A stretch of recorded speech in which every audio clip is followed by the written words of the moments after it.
Welcome back to ATL Day Ones. That is Jarvis. I am Tenitra, and we appreciate you guys for pulling up on the show after what we hope was an amazing weekend for you guys. We know that we certainly had an amazing weekend, and we're going to talk about it in a few minutes. But before we do that, we want to thank you guys for continuing to download this podcast wherever you download your podcast and continuing to give us the 5-star reviews that you've been giving us from day one, no pun intended, but Yes. also going to YouTube. Please continue to do that and subscribe, and tell people about us as well, because we are quickly approaching 3,000 subscribers and definitely cannot do it without you. So, like I said, it was a pretty cool weekend for us because we pulled up the Flowery Branch Saturday. Jarvis was actually there, of course, Friday as well, but this was the first time that the whole ATL Day One show was Squad. at Flowery Branch. Yeah, and really, it was kind of cool because you finally get to see for yourself where this team is and how they're rocking it. And you look at things like and we'll talk about those deep dives as well. But even today, it's like once we were starting to hear about practice, because obviously we're taping the show today, but once we start hearing about the practice, it takes you back to Saturday, right? And so Mhm. we had an opportunity to speak with Elijah Wilkinson, and he's moving up there for left guard, but Jalen Mayfield, he's not out of it yet. He's back today after 2 practices down with a lower back issue. So that's a good look. And then, of course, we'll talk a little bit about what we saw from the receiver and tight end core. And it's good to have Brian Edwards back out there without the helmet for injury. So in terms of contact that he can experience. So that's a good look for the Falcons as well, especially as Jarvis mentioned in our first segment, with them being just days away from game day Friday at the Lions. So with that in mind, and the fact that these guys have some depth that they're adding to that interior D line now that they've lost 2 guys, Right. in Eddie Goldman, who retired, Vincent Taylor, who's out with the Achilles injury possibly for the entire year. So they go get themselves another bear, Abdullah Anderson. So he is joining the Right. team to give them some depth on that D line. Now, Jarvis, open up your notebook from Saturday and tell our guys, our crew, what is it that you saw that made you just smile or made just took you like, whoa? You know what? I think the one of the things we kind of caught it at the same time is this it's the leadership role that I feel that Jalen Hawkins, we kind of affectionately refer to him as Hawk, Yeah. and you see him back there. He's kind of taking on that leadership role, and that's what you want to Mhm. see from the young guys because Hawk came in last year, with something to prove and wanted to, establish himself as a ball player. He made some plays last year, and I think he's ready right now to step into that starting role.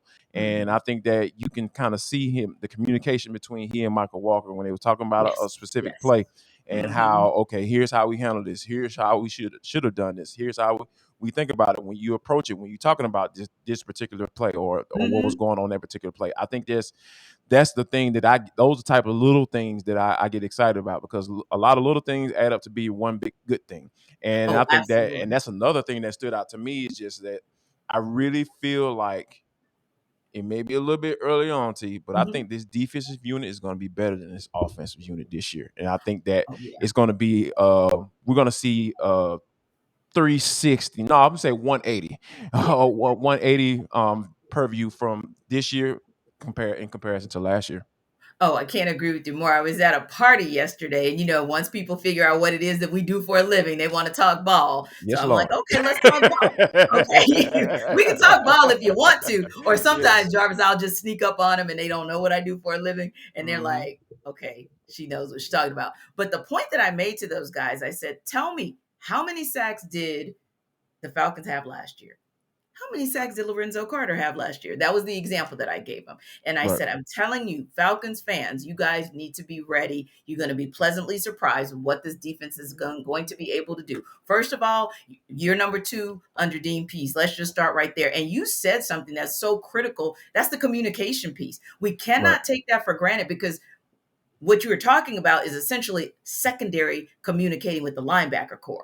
When Michael Walker and yeah, Hmm. when they're having that It's so conversation, intertwined. there you go. So now you're talking. Yeah, you're talking. You talk about understanding the assignment. talking about every layer. We were seeing, the D linemen, and they were really getting it in and kind of having their conversation and making sure they were intense with it on Saturday. And then you saw the linebackers, and then you saw the secondary, but you saw everybody really dapping each other up whenever the defense was able to do something, whether that was a pass breakup or, bring the quarterback down. And we know in a real game that would have been a sack, if you will. Those are the Indeed. types of things where they didn't just walk off like, okay, on to the next play.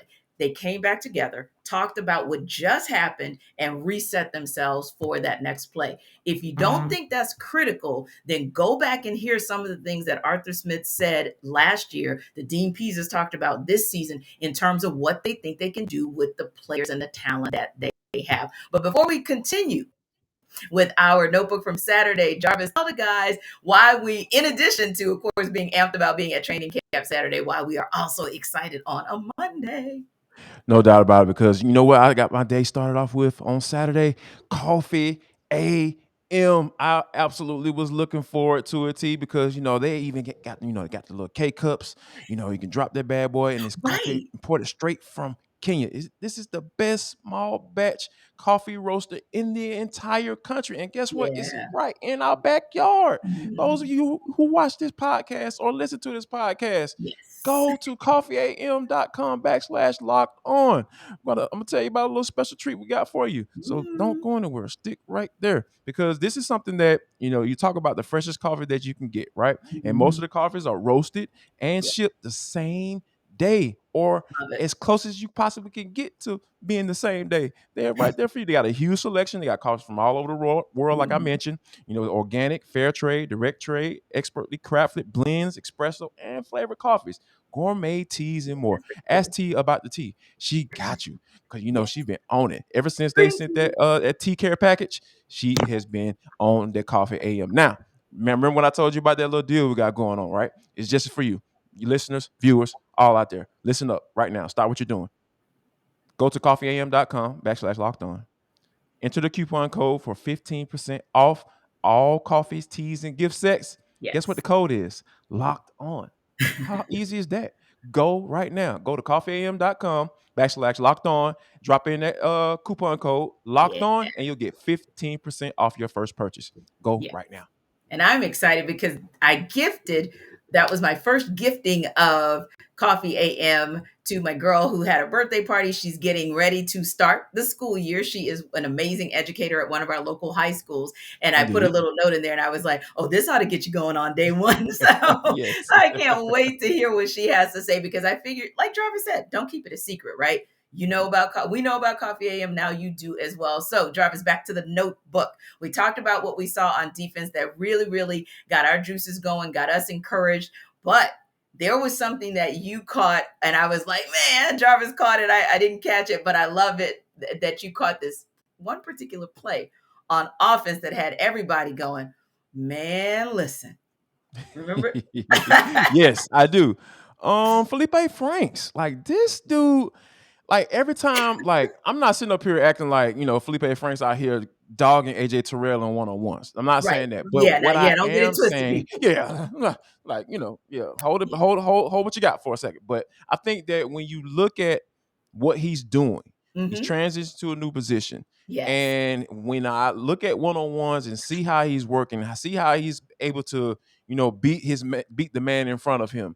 Mm-hmm. And it is so crucial, right? Like Yes. that's Yes. crucial in order for you to win one-on-one. Like that's how Mm-hmm. you're gonna eat in the NFL. And I think that for Arthur Smith to, I'll first of all ask him to do it, and for him to Mm-hmm. acquiesce and like, yeah, let's do it. Let's figure it out. And one little nugget that I found out, in talking with Kyle Pitts, they talk Mm-hmm. about the position every day. Yes. Yes. Every day they're talking about the tight end position, and that tells me Mm-hmm. that when you have a guy in his second year, a first round pick, out Mm-hmm. here helping a guy who was drafted in the late round and transitioning to a new position, first of Mm-hmm. all, that shows me leadership. Second Yes. of all, those talking about those little things, right? We talking about Mhm. doing a lot of little things to add up to one big thing. And when you talking about a guy that can be able to contribute, who's 6'6", 6'7", Mhm. along with the other guy who's 6'5", he's Right. 6'6" himself, and who's that probably the high one of the highest drafted tight ends in the past 10 years. Mm-hmm. Yeah, that's a good combination for offensively. And I think that you talking about adding another weapon to Arthur Smith's offense, because they're Mm-hmm. going to need as many weapons they can Yeah. possibly get. Because when you talk, this is something that, we still got to find out what's going on with this offensive line. But to be able to add another piece like Felipe Franks Mm-hmm. in that equation, I think it'll be something good for Arthur Smith and the offense going forward.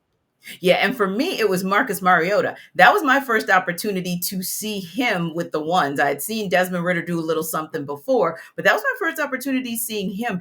And he really has command of that offense. Yes, we Yeah. get that it's training camp.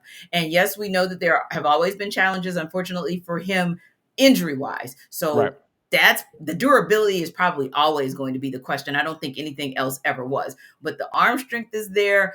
His legs are under him. He was doing, and it's funny because we were saying to ourselves, yeah, that might be a good thing because you're probably going to be a part of the running back core by de facto. Right. No doubt. Yeah. If You're this gonna have to take off running at some if this point O during the line season. doesn't pipe up, yeah, if this O line does not pipe up, meaning the other three positions not two. And really, I'm starting to feel good about that third one as well. We'll talk about in a second. But if those other two don't pipe up, then he needs to be prepared to essentially be like the second back in in that particular scheme or whatever that particular play is called. Because, like you said, preparation and planning and just having the intuition on what to do in a broken play is essential. And that's what we saw a couple times with him. Now, some of them I was interested in. I was like, oh, yeah, that kind of almost looks like they call that for him. But on the same token, I like the fact that we saw him show so many shades of what he has been. And again, that answers the question about why Arthur Smith brought him. And brought him here from Tennessee and wrap that up, Jarvis. Here's the thing I like as well, with in addition to what Mariota showed us, and just seeing the opportunity, seeing the reason why Arthur Smith has brought him here, you have to like what you saw out of Elijah Wilkinson. Yep. Man, oh man. Yeah. Yeah. Yeah. He's a So guy that was that. Yeah. encouraging at least. Yes. It's definitely encouraging. You talking about a guy that can win in the one-on-ones. I got a chance to check out the offensive line, defensive line. Everybody be out there, having conversations, talking about different things, and then I'm just gonna disappear because I was like, Yeah. yeah, I have a feeling in my soul that the D lineman and offensive lineman are going against each other. So yeah, I have to go watch. And they were like, oh, what happened to Jarvis? I'm like, y'all know where I am. I'm on the other side of the field trying to see what's going on with those guys, because I think that's the thing that whether we have to see the most improvement, right? Yes. If they're going to win some games this year, and I was definitely encouraged seeing Elijah Wilkinson out there winning his matchups, winning his, Yes. and just holding what he got at the line, just being Mm-hmm. stout and not getting beat necessarily. If you're going to get beat, don't get Mm-hmm. beat right off the ball, because Yeah. that's a recipe for trouble, and that's when Mm-hmm. you're going to see Marcus Mariota running for his life trying to make a play Yeah. on the run when it's not a designated play. So Mm-hmm.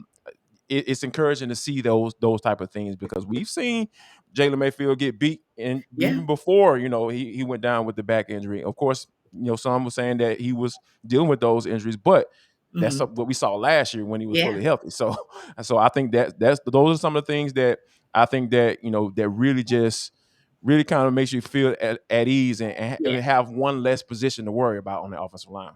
Indeed, indeed. And when we come back, we're going to talk about the fact that, we always say we want to see players with that dog in them.